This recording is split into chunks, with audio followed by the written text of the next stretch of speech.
Students, आज हम BEd प्रथम वर्ष में हमारी सेकंड यूनिट प्रारंभ होती है, जिसमें हम ब्रिटिश कालीन शिक्षा के बारे में अध्ययन करेंगे।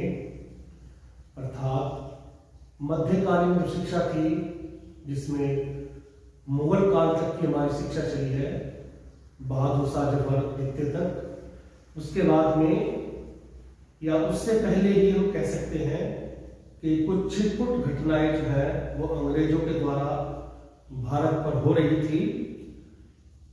वैसे तो अगर हम देखें, भारत की जो संपदा रही है, भारत की जो सुख समृद्धि रही है, भारत की जो धन या समृद्धिशाली स्थिति रही है, ये विदेशी ताकतों के लिए या विदेशी शक्तियों के लिए एक तरफ तो आकर्षण का केंद्र बनी है और दूसरी तरफ भारत के पतन का भी कारण बनी है। या भारत पर हमला करने के लिए जो विदेशी ताकतें आई हैं, उनके जहन में यही रहा है कि यहाँ से जितनी संपदा लूटी जाए वो लूट ली जाए। प्राचीन काल से ही भारत पर विदेशी ताकतें, उनकी आंखें थी भारत की धन संपदा को लूटने के लिए, तो उन्होंने उन पर विभिन्न प्रकार के आक्रमण भी किए हैं, हमले भी किए हैं, है ना। चाहे आपकी ईरानी शासक रहे हो, सीरिया के शासक रहे हो, यूनान के शासक रहे हो, है ना।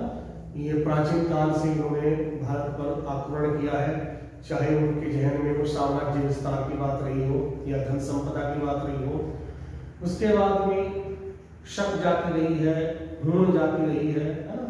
उसके बाद में अरब कंट्रीज रहे हैं, इन्होंने तो बहुत ज़्यादा इफेक्ट किया है हमारे भारतीय संस्कृति को, क्योंकि ये लोग यहाँ पर रहने भी लग गए हैं, तो जो यहाँ की शिक्षा थी उसको बहुत प्रभावित किया है इन्होंने।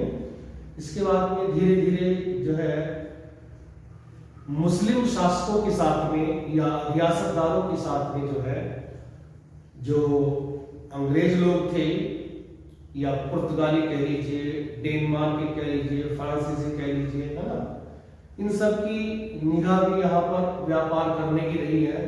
तो इन लोगों ने इन मुस्लिम शासकों के साथ में शुरू में तो व्यापार किया है। यहाँ पर शुरू में तो ये लोग जो है व्यापार करने के उद्देश्य से आए थे।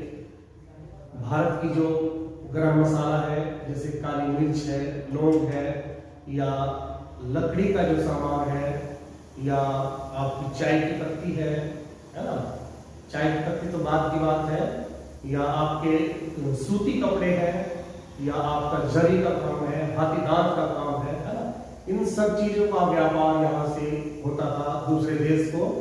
तो शुरू में तो यहाँ पर ब्रिटिश काल की जब हम बात कर रहे हैं, तो विभिन्न प्रकार की मिशनरियां यहाँ पर आई हैं।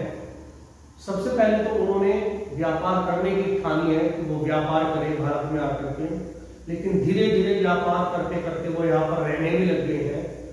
तो महीना रहे, 2 महीना रहे, 6 महीने रहे, साल भर रहे, फिर उनको अपने बच्चे भी लेकर के यहाँ पर वो बसने लग गए, रहने लग गए हैं, है ना। तो इन सब चीजों को देखते हुए उन्हें हर चीज की जरूरत पड़ने लगी, तो उसमें शिक्षा की जरूरत भी पड़ी है। तो अब हम थोड़ा सा एक क्रम वाइज जो है पढ़ने की कोशिश करेंगे, कौन कौन सी मिशनरियां यहाँ पर शुरू में आती हैं। देखिए, सबसे पहले मिशनरी द्वारा आधुनिक शिक्षा का आरंभ, जो भारत में आधुनिक शिक्षा जो आरंभ की गई है, ये अंग्रेजों के द्वारा की गई है। लेकिन अंग्रेजों में भी जो विभिन्न प्रकार की मिशनरियां यहाँ पर आई हैं, उनके द्वारा इसकी शुरुआत की जा चुकी थी। जैसे आपका सबसे पहले आता है पुर्तगाली मिशनरी। पुर्तगाली मिशनरी आती है आपकी सबसे पहले जो है। तो इसमें हम देखते हैं कि सबसे पहले इन्होंने अपना व्यापार जो है, गोवा जो स्थान था हमारा, वहां पर इन्होंने अपना व्यापारिक केंद्र खोला है। वहां से फिर ये आसपास के जितने क्षेत्र थे वहां पर ये अपना व्यापार करते थे। जब रहने लग गए हैं तो हम देखते हैं कि 1510 के आसपास इन्होंने जो है एक गोवा के आसपास जो है प्राइमरी स्कूल खोला है अपने बच्चों को पढ़ाने के लिए। अपने बच्चों के साथ साथ ये भारत के जो वहाँ आसपास के क्षेत्र के बच्चे थे उनको भी इसमें ये पढ़ाते थे। उन प्राइमरी स्कूल में जो है अपनी भाषा, जो इनकी पुर्तगालियों की भाषा रही होगी उस भाषा में, और यहाँ की जो देसी भाषा रही है, क्षेत्रीय भाषा रही है, उसमें इन्होंने पढ़ाने की कोशिश की है। इसके बाद में इन्होंने गोवा के आसपास जो है दमन दीव, आपका हुगली है, आपका चटगांव है, आपका बम्बई है, उसमें इन्होंने जो है विभिन्न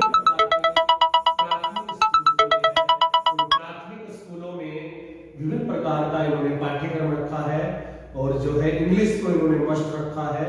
बट उसके साथ साथ जो है यहाँ की जो क्षेत्रीय भाषाएं थी उसमें भी इन्होंने शिक्षण कार्य शुरू किया है। और जैसे आपका मैथ है, जैसे आपकी साइंस है, जैसे आपकी सोशल साइंस है, इसको भी पढ़ाने का उन्होंने कोशिश की है उन्होंने प्राइमरी स्कूलों में। उसके बाद में फिर दूसरी मिशनरी आती है यहाँ पर, डच मिशनरी। डच मिशनरी आती है यहाँ पर 1662 में, है ना। 1662 में डच मिशनरी आती है। ये डच कहाँ के थे? ये हॉलैंड जो देश था आपका, हॉलैंड देश के निवासियों को डच कहा जाता है। तो 1662 में इन्होंने जो है भारत में प्रवेश किया है, आपके व्यापारिक केंद्र के रूप में व्यापार करने के उद्देश्य से यहाँ पर ये आए हैं। क्योंकि जब इन्होंने पुर्तगालियों को देखा कि वो भी यहाँ पर जो है व्यापार कर रहे हैं, तो पुर्तगालियों से जो है इन्होंने उससे सीख ली है कि हमें भी भारत की तरफ जो है अपना व्यापार फैलाना चाहिए। तो वो व्यापार करने के लिए आए हैं। तो जैसे जैसे वो यहाँ पर व्यापार करते हैं, रहने लग जाते हैं, तो उनको भी शिक्षा की जरूरत होती है। तो शिक्षा के लिए इन्होंने फिर अपना जो उसके आसपास का जो क्षेत्र था, चिनसुरा है, जैसे आपका पश्चिम बंगाल में चिनसुरा है, आपका हुगली है, आपका नागापट्टनम है, आपका आंध्र प्रदेश की तरफ जैसे हम चलते हैं तो नागापट्टनम है, आपका विमलीपट्टनम है ना। तो इन जगह जो है आपका इन्होंने अपने प्राइमरी स्कूल खोले हैं। प्राइमरी स्कूल के साथ साथ में इन्होंने थोड़े से अपने माध्यमिक स्कूल भी खोलने की या चैरिटी स्कूल खोलने की इन्होंने कोशिश की है। उसमें भी अपनी जो इनकी अंग्रेजी भाषा थी उसका प्रचार प्रसार किया है इन्होंने, इस संस्कृति का प्रचार किया, या ईसाई धर्म का हम कह सकते हैं। इन सब मिशनरियों का एक ही उद्देश्य था कि ईसाई धर्म का प्रचार प्रसार ज्यादा से ज्यादा यहाँ पर किया जा सके। तो इन्होंने डच जो मिशनरियां थी उनके बच्चों के साथ साथ में भारत के जो आसपास के क्षेत्र के जो बच्चे थे उनको भी अपने इन प्राइमरी स्कूलों में इन्होंने जगह दी है पढ़ने के लिए, उनकी क्षेत्रीय भाषा में पढ़ाने की उन्होंने उनको कोशिश की है। तीसरी अगर हम बात करें यहाँ पर फ्रांसीसी मिशनरी, है ना।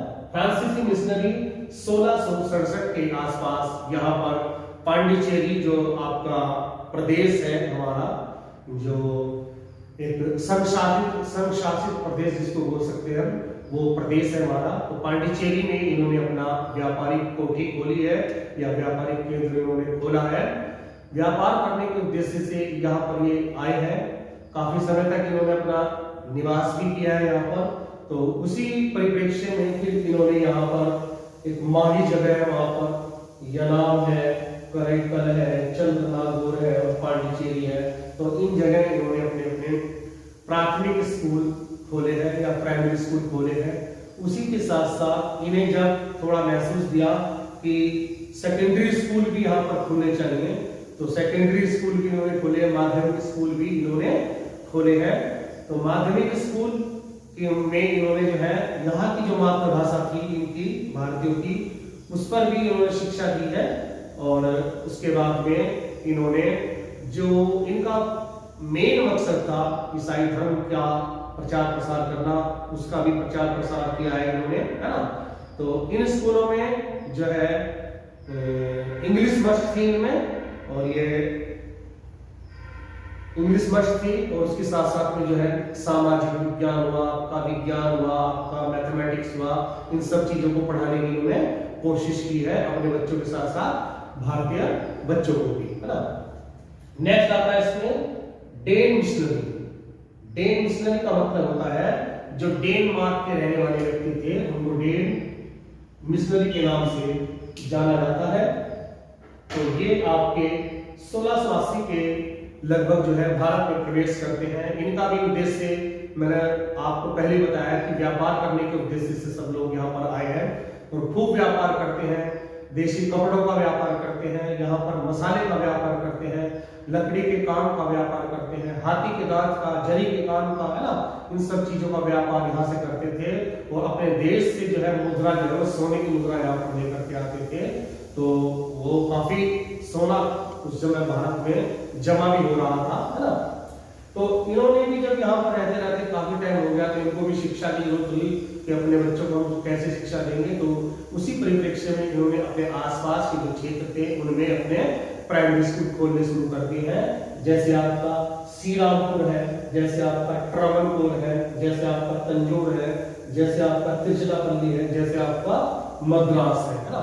ये दक्षिण की तरफ आपका जो हिस्सा था उसमें जाकर के ये बसे हैं और वहीं पर इन्होंने अपने प्राइमरी स्कूल खोले हैं। प्राइमरी स्कूल के साथ साथ इन्होंने माध्यमिक स्कूल भी खोले हैं और इन स्कूलों में फिर वही बात आती है कि अपनी ईसाई धर्म की जो भाषा थी इनकी अंग्रेजी भाषा मस्ट थी, अंग्रेजी भाषा पढ़नी जरूरी थी। लेकिन उसी के साथ साथ में जो यहाँ की क्षेत्रीय भाषा की मातृभाषा थी उसमें भी इन्होंने पढ़ाने की कोशिश की है, यहाँ के बच्चों को भी पढ़ाने की कोशिश की है, क्योंकि ये चाहते थे कि हम ज्यादा से ज्यादा जो है अब अपने ईसाई धर्म या ईसाई संस्कृति का प्रचार प्रसार करें। तो उसको फैलाने के लिए उन बच्चों को भी अपने यहाँ पढ़ाते थे और बच्चों को उस संस्कृति के बारे में पढ़ाते थे ताकि वो बच्चे जो है प्रभावित हो उस संस्कृति से या उस भाषा से प्रभावित हो और हमारे जो है अनुयायी बन सके, है ना। उसके बाद में अंग्रेज मिशनरी मेन जो है हमारी अंग्रेज मिशनरी है, क्योंकि देखिए पुर्तगाली रहे या डच रहे या फ्रांसीसी रहे या डेन रहे, इन्होंने कुछ साल तक कह सकते हैं कोई 100 साल, कोई 150 साल, कोई 200 साल, है ना, इस तरह से कह सकते हैं हम कि ये आपका 1680 है, आपका ये 1667 है, ये 1662 है आपका, है ना। और आप इसके बाद देख सकते हैं कुछ 1700 तक या 1750 तक, है ना। तो वहां तक ये लोग यहाँ पर रहे हैं।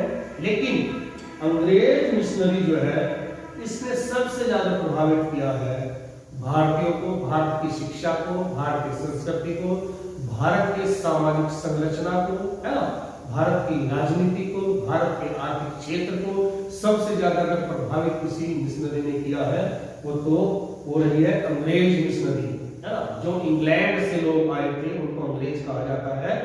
शुरुआत में तो ये भी आपके जो है व्यापार करने के ही उद्देश्य से आए हैं।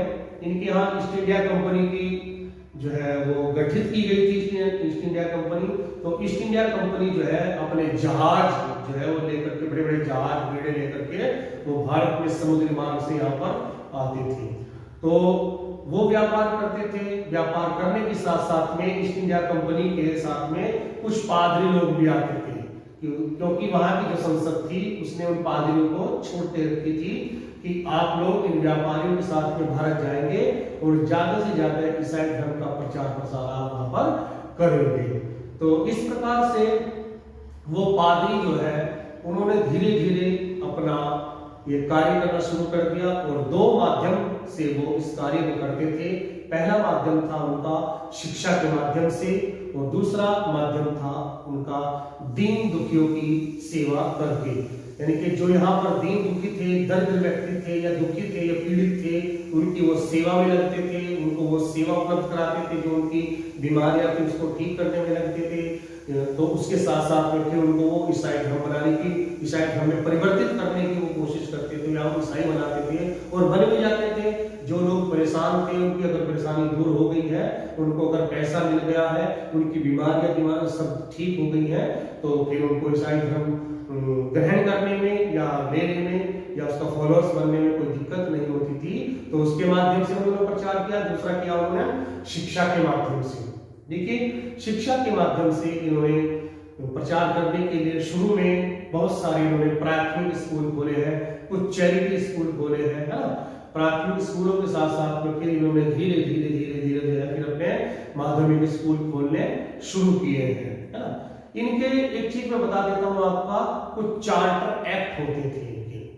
चार्टर एक्ट के माध्यम से ही ये अपनी जो भी गतिविधियां भारत में करते थे उसी के द्वारा करते थे। जो चार्टर एक्ट में इनको संसद के द्वारा जो भी वहां पर पारित होकर के इनका राजनीति से संबंधित, अर्थशास्त्र से संबंधित या आर्थिक स्थिति से संबंधित या शिक्षा से संबंधित आपको भारत में जाकर के क्या करना है, तो उसके नियमों के अनुसार ही ये यहाँ पर अपनी गतिविधियां करते थे। तो इस प्रकार से अगर हम देखते हैं तो 1698 का एक आज्ञा पत्र जो है वो पादरियों को सौंपा गया था कि वो अपनी छावनियों में उसको रखें और विद्यालय खोलने की उसको बात कही गई थी। तो उसी के अनुसार यहाँ पर उन्होंने विद्यालय खोले हैं। और अगर हम देखें 1731 तक 3 जो मुख्य जगह थी, आपका कलकत्ता हुआ, मद्रास हुआ, है ना, और आपका बॉम्बे हुआ, इनमें सैकड़ों प्राइमरी स्कूल इन्होंने खोल दिए थे। और इस प्रकार से इन्होंने अपने यहाँ पर व्यापारिक अड्डों के साथ साथ में धीरे धीरे जो यहाँ की जो राजनीति थी उसमें घुसना शुरू किया है इन्होंने। सबसे पहले आपका बंगाल जो देश है, उस बंगाल देश पर इन्होंने धीरे धीरे अपनी व्यापारिक चुंगियां बनाई हैं। व्यापारिक केंद्र तो खोले थे, लेकिन इन्होंने एक मुश्त व्यापार पर अधिकार भी कर लिया है। इन्होंने ऐसा अधिकार कर लिया है कि जो दूसरी मिशनरियां आई थी उनका अधिकार यहाँ से खत्म कर दिया गया है ना। जहांगीर के शासनकाल में भी ये लोग यहाँ पर पहुंचे हैं।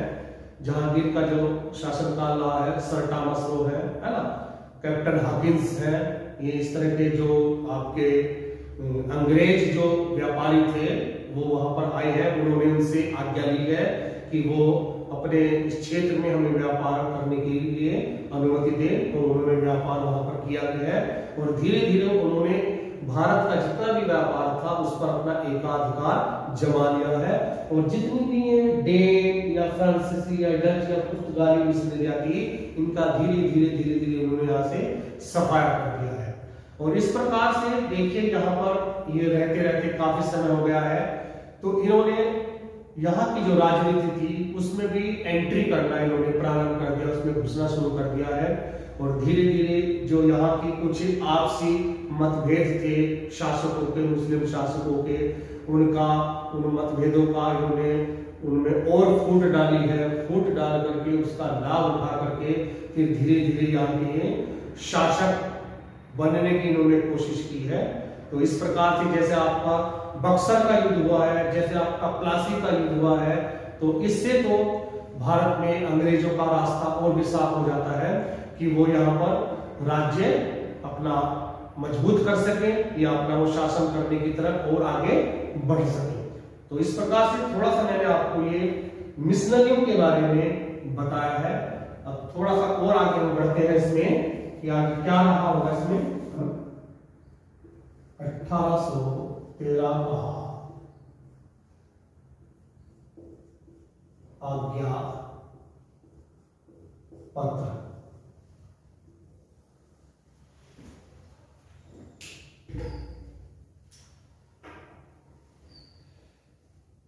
पहले भी बताया था कि जो भी कार्य यहां पर अंग्रेज लोग करेंगे, राजनीति से संबंधित, आर्थिक स्थिति से संबंधित या आपका सांस्कृतिक या धार्मिक प्रक्रिया या आपकी शिक्षा से संबंधित कोई भी कदम उठाना है, तो वो सारा का सारा आज्ञा पत्र या चार्टर एक्ट इसको बोला जाता है, चार्टर एक्ट के माध्यम से उसको किया जाता था। और उस चार्टर एक्ट का जो है हर प्रत्येक 20 साल के बाद मिलता है ना, उसका नवीनीकरण भी किया जाता था। उस नवीनीकरण में जो कुछ उसमें संशोधन होता था, परिवर्तन होता था, उसके बाद में फिर वो आगे चलता था। तो थोड़ा सा इस आज्ञा पत्र के बारे में जिक्र करते हैं। वो क्या है कि सन 1813 में जो है शिक्षा के प्रति जो है अपना जो उत्तरदायित्व निभाना था कंपनी को, जो ईस्ट इंडिया कंपनी थी, उस उत्तरदायित्व को निश्चित करने के लिए एक कदम उठाया गया। और कदम क्या था कि जो ब्रिटिश संसद थी उसने चार्टर एक्ट के माध्यम से यह प्रावधान किया कि ईस्ट इंडिया कंपनी जो है प्रतिवर्ष जो है वो भारत की शिक्षा पर 1 लाख रुपया खर्च करेगी, है? यानी कि 1 लाख रुपया प्रतिवर्ष जो है वो भारतीय शिक्षा पर यहां पर खर्च करेगी। लेकिन उस भारतीय शिक्षा में जैसे विद्वान हो गए आपके, साहित्य हो गया आपका, भाषा हो गई आपकी यहाँ, तो इन सब चीजों का डेवलपमेंट करना है आपको, विकास करना है। तो उसके लिए जो विद्यालय खोलने हैं तो उनमें 1 लाख रुपया प्रतिवर्ष जो है, क्योंकि तो 1 लाख रुपया काफी होता था उस जमाने में, वो खर्च करने की बात की गई है।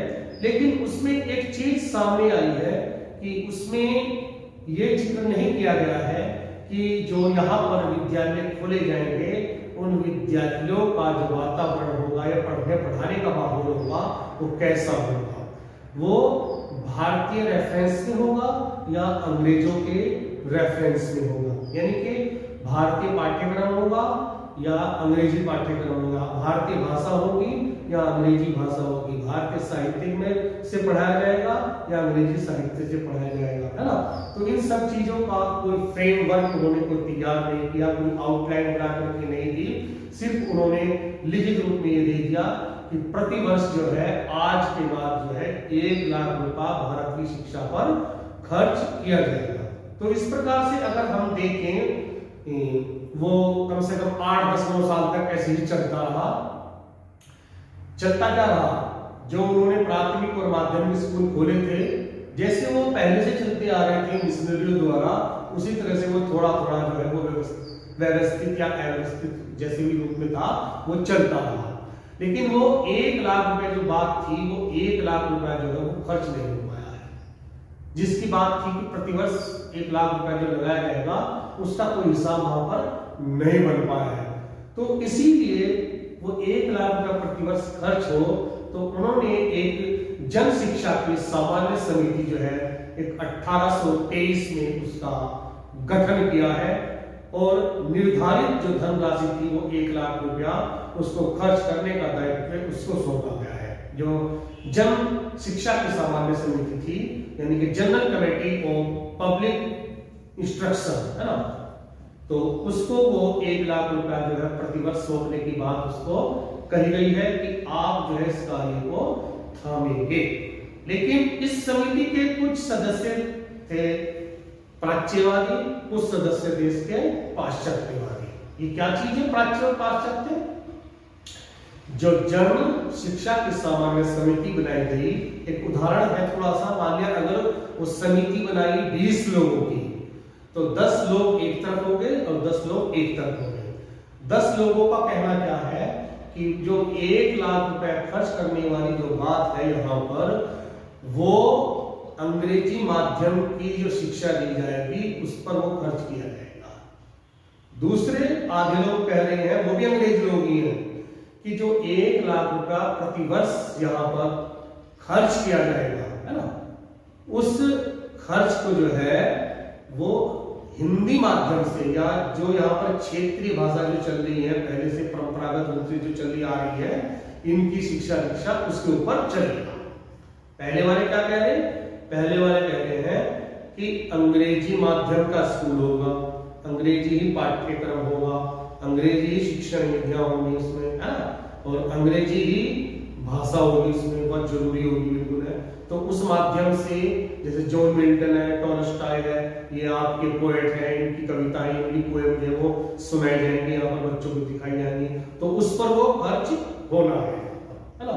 और दूसरे पक्ष क्या कहता है कि जो यहाँ पर परंपरागत रूप से शिक्षा हमारी चली आ रही थी, जैसे इनकी क्षेत्रीय भाषा है, चाहे इनकी संस्कृत रही है, चाहे इनकी अरबी उर्दू भाषा की रही हो, या आपके बौद्ध वाली जो है पाली भाषा वाले जो केंद्र रहे उनमें शिक्षा दीक्षा चल रही है, तो वो चलती रहनी चाहिए, उनमें हमें किसी प्रकार का कोई भी हस्तक्षेप उसमें नहीं करना है। और जो ये पैसा खर्च हो रहा है तो ये अंग्रेजी और हिंदी माध्यम से या जो हिंदुस्तान की जो रेफरेंस है, संदर्भित है, उस भाषा से, क्षेत्रीय भाषा से, क्षेत्रीय साहित्य से, क्षेत्रीय शिक्षण विधियों के माध्यम से ही उनको पढ़ाया जाए और उस पर ही वो खर्च किया जाए। लेकिन इन दोनों में मतभेद हो जाता है। कुछ 10 लोग अपनी तरफ खींच रहे हैं बात को, तो 10 लोग अपनी तरफ खींच रहे हैं, तो एक कंट्रोवर्सी हो जाती है, इनमें आपस में मतभेद हो जाता है। तो उस मतभेद को जो है प्राच्य पाश्चात्य विवाद का नाम दिया गया है, या प्राच्य पाश्चात्य विवाद उठ खड़ा हुआ है ना। प्राच्य पाश्चात्य विवाद यानी कि oriental and occidental controversy, oriental and occidental controversy जो है ये खड़ी हो जाती है, प्राच्य पाश्चात्य विवाद। इसमें वही बात है कि एक तरफ अंग्रेजी माध्यम वाले हैं, अंग्रेजी भाषा वाले हैं, अंग्रेजी साहित्य वाले हैं, दूसरी तरफ जो है वो भारतीय माध्यम वाले हैं, भारतीय साहित्य, भारतीय पाठ्यक्रम, भारतीय वातावरण जो है, शिक्षण विधियां जो है उसके माध्यम से वो पढ़ाना चाहते हैं, और पैसा जो है वो खर्च जो है वो जो नहीं हो पा रहा था उस पर वो खर्च करना चाहते हैं। तो ये एक विवाद खड़ा हो जाता है दोनों के बीच में। उस विवाद का नाम भी मैं आपको बता देता हूं, प्राच्य पाश्चात्य